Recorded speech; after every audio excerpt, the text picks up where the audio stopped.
tiada daripada sesuatu yang sangat berkehendak kepada melanjutkan akan memencarakan akan dia itu kecuali lidah.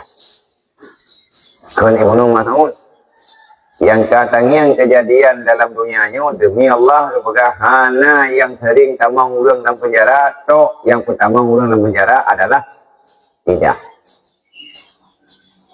Nah, gara-gara lidah tu urang dalam penjara. Kita terkedi lagi lawiknya urang pegahnya urang pegah di bapi pegah tanah perle karung puruna go pedok kaidrok taluk dalam penjara.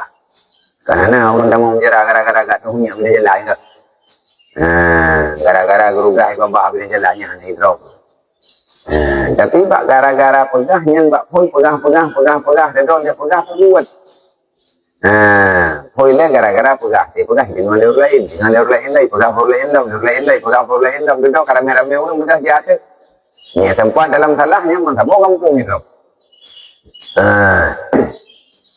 Bak gara-gara huyung kena pulan yang pegah dari Ibnu Mas'ud, wallah demi Allah yang hana Tuhan kecuali Allah, hana yang lebih ahwaj ila tulis sejeni, tiada daripada sesuatu yang sangat berkehendak kepada melanjutkan akan memencarakan akan dia itu daripada lidahnya.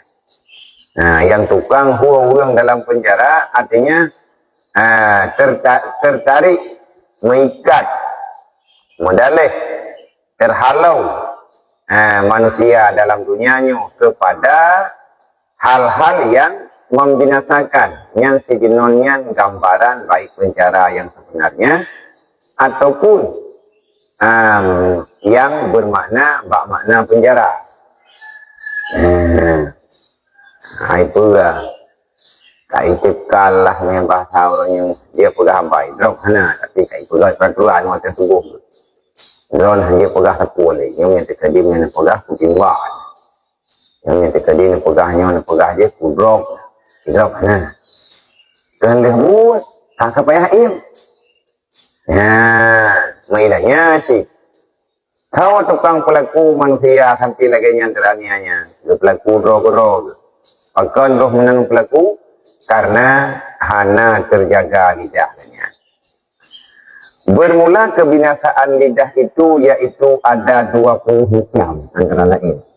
Yang pegah ni Imam Al-Ghazali, kalian periksa Alim Ghazali dengan segala macam pemeriksaan.